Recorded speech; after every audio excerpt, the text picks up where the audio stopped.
ዓመታት በላይ ሄሉ ብሪከር የተባለ የጥበብ ሰብሳቢ አብዛኛው ሰው የለም ብሎ የሚያስበው አንድ ስዕል ሲፈልግ ቆይቷል።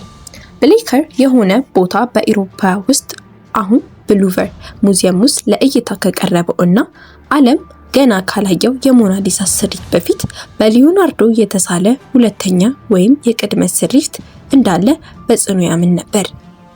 በ1533 አንድ ቀን በእንግሊዝ ሶመርሴት ውስጥ የሚገኝ አንድ የድሮ መኖሪያ ቤት ውስጥ የቆዩ የስዕል ስብስቦች ሲፈትሽ በስተመጨረሻም የሱን መላምት ሊያረጋግጥ የሚችል የአንዲት ሴት ምስል አገኘ።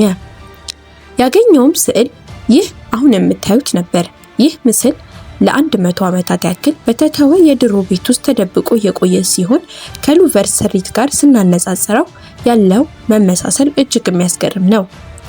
ይህ ምስል በሉቨር ከሚገኘው ከ10 ዓመታት በፊት የተሳለ እውነተኛ የሊዮናርዶ ዳቪንቺ ስራ ነው ብለው የሚያምኑ አሉ።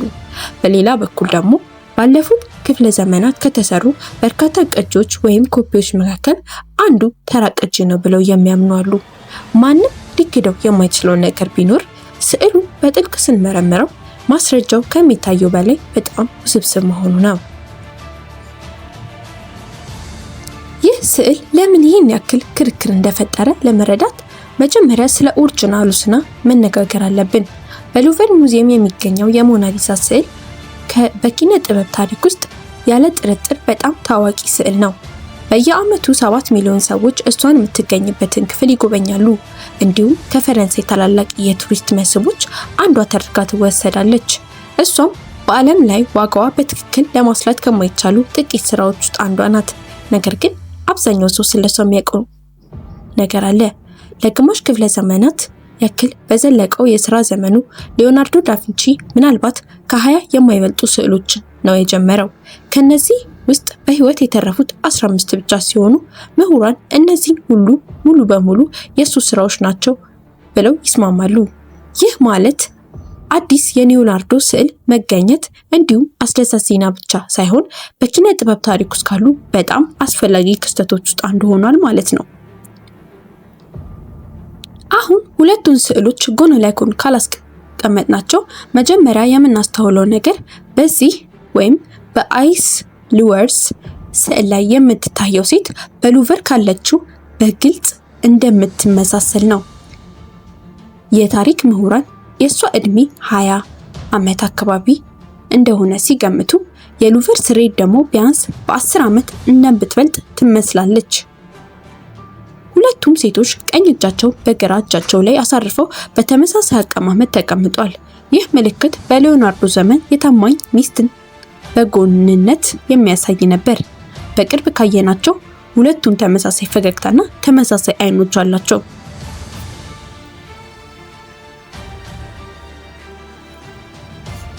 ነገር ግን የዚህ የአይስ ሉወርስ ስዕል ተሟጋቾች መሰረታዊ አድርገው የሚወስኑት አንድ ልዩነት አለ። በአይስ ሉወርስ ስሪት ላይ በምስሉ በሁለቱም በኩል የሚታዩት ሁለት ምሰሶዎች ወይም ኮለመንስ አሉ። እነዚህ የሉቨር ስሪት ላይ አይታዩም። ይህ ዝርዝር መረጃ ይህ ስዕል በእውነት በሊዮናርዶ ዳቪንቺ የተሳለ መሆን እና አለመሆኑን ለመወሰን እጅግ በጣም አስፈላጊ ነው እና የሚገርመው ይህ ጉዳይ ሰዓሊው ራፋኤልንም ያካትታል። በ1504 ታላቁ ህዳሴ ወይም ሬዞናንስ ስለ ራፋኤል የሊዮናርዶ ስቱዲዮ ጎብኝቶ የነበረ ሲሆን እዚያ ያያት የሞናሊዛን ምስል ረቂቅ ወይም ስኬች ሰርቶ ነበረ። ያ ረቂቅ ወይም ስኬች ስዕል ይህ አሁን የምታዩት ነው። ማለት እንደምትችሉት በምስሉ በሁለቱም በኩል ምሰሶዎች አሉ። የሉቨር ሙዚየም የእነሱ የሞናሊዛ ስሪት መቼም ቢሆን ተቆርጦ እንደማያውቅ አረጋግጧል። ይህም ማለት እነዚያ ምሰሶዎች ወይም ኮለመንስ በሉቨር ስዕል ላይ መቼም አልነበሩም ማለት ነው። ነገር ግን በአይስ ሉወርስ ስሪት ላይ ይገኛሉ። የዚህ ስራ እውነተኛነት ሌላው ደጋፊ ክርክር ሊዮናርዶ የአንድን ስራ በተደጋጋሚ በተለያዩ ስሪቶች የመስራት ልማድ እንደነበረው መታወቁ ነው። ለምሳሌ The Virgin of the Rocks የተሰኘው ስራው ሁለት ስሪቶች ዛሬም አሉ።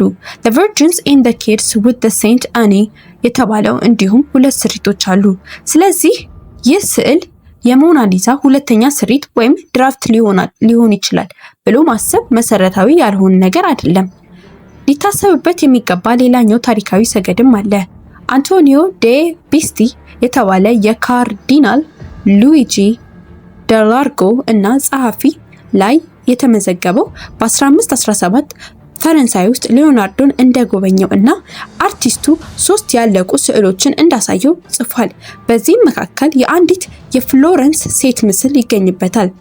አንዳንድ የታሪክ ምሁራን ይህንን እንደ ማጣቀሻ የሚወስዱ ፒዛ ፋውንዴሽን ይህንን ስዕል በሊዮናርዶ የመፈጠሩን እድል ለመወሰን በካሊፎርኒያ ዩኒቨርሲቲ የፊዚክስ ሊቅ ለሆኑት ጆንስ አስሙስ በተከታታይ ምርመራዎችን አዞ ነበር።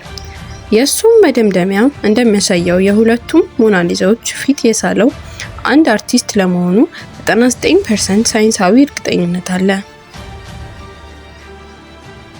ነገር ግን ይህንን ስዕል የሊዮናርዶ ዳቪንቺ ኦሪጂናል ስራ ነው ለሚለው ሀሳብ ብዙ ደጋፊ ክርክሮች ቢኖሩም ሁሉም ባለሙያዎች ግን አልተስማሙም። በዓለም ላይ ካሉ እጅግ የተከበሩ የጥበብ ታሪክ ምሁራን አንዱና የኦክስፎርድ ዩኒቨርሲቲ ታዋቂ ፕሮፌሰር የሆኑት ማርቲን ኬምፕ የዚህን መላምት ውስጥ ከሆኑ ተቺዎች አንዱ ናቸው። ለኬምፕ የአልስወርድ ሞናሊዛ የኋለኛው ዘመን ቅጂ ወይም ኮፒ ናት። በስዕሉ ኢንፍራረድ ትንተና ወቅት የተገኙት መጀመሪያ ረቂቆች የሊዮናርዶ የዝግጅት ዘዴዎች የሚያሳይ ምንም አይነት ባህሪ አይታይባቸውም። በ2011 በለንደን ናሽናል ጋለሪ የተካሄደው የአርቲስቱ ስኬታማ ኤግዚቢሽን የመራው የሊዮናርዶ ባለሙያ ሉክ ሳይሰን ደግሞ ይበልጥ ግልጽ በሆነ መንገድ ሲናገር ይህ ስዕል በአካል ማየት ሳያስፈልገው ንዑስ ወይም መካከለኛ ደረጃ ያለው ቅጂ ነው በማለት መደምደሚያ ላይ መድረሱን ገልጿል። ይህ ስዕል ከተፈጠረ በኋላ ባሉት ክፍለ ዘመናት ከተሰሩት የደርዘን የሚቆጠሩ የሞናሊዛ ቅጂ ውስጥ አንዱ ነው። የስዕሉ እውነተኛነትን የሚያናጋ ሌላው ቴክኒካዊ ክርክር የተሰራበት ቁስ ነው። የአልስወርዝ ሞናሊዛ የተሰራችው በሸራ ወይም በካዛቫስ ላይ ሲሆን ሊዮናርዶ በበሰለበት የእድሜ ዘመኑ የሳላቸው ስራዎች ግን በእንጨት ላይ ነበሩ። ለምሳሌ የሉቨር ሞናሊዛ የተሳለችው በፓምፕ በእንጨት ላይ ነበር። ይሁን እንጂ ክርክሩ አልተዘጋም። የስዕሉ እውነተኛነትን የሚከራከሩ ባለሙያዎች ለአንዱ ክርክር ምላሽ አላቸው። እነሱም ሊዮናርዶ በመጀመሪያዎቹ ዓመታት በሸራ ላይ ይስል እንደነበርና ሸራን እንዴት ማዘጋጀትና በእርሱ ላይ እንዴት መሳል እንደሚቻል የሚያብራሩ የጽሑፍ ማስረጃዎችን ራሱ ትቶ አልፎ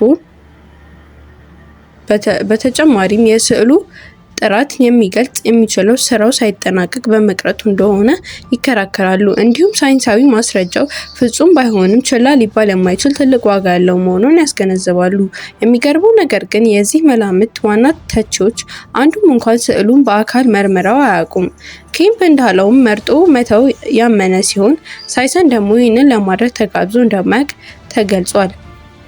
የተሳለ ከ4 ዓመት ዘመናት በኋላ ቢያስቆጥርም የአልስወርዝ ሞናሊዛ በቅርብ ዓመታት ውስጥ ካሉት ታላቅ ምስጢሮች አንዱ ሆኗል። ምንም እንኳን ከ100 ዓመታት በላይ በእንግሊዝ መኖሪያ ቤት ውስጥ ምንነቱ በትክክል ሳይታወቅ ተንጠልጥሎ ቢቆይም ዛሬ ከ10 ዓመታት ሳይንሳዊ ትንተና፣ የምሁራውያን ክርክር እና በዓለም መሪ ባለሙያዎች መካከል ከተፈጠሩ ግጭቶች በኋላ አሁንም እያየነው ያለነው የሊዮናርዶ ዳቪንቺ ስራ ነው ወይንስ እጅግ በጣም በጥራት የተሰራ ኮፒ መሆኑን በእርግጠኝነት አይታወቅም።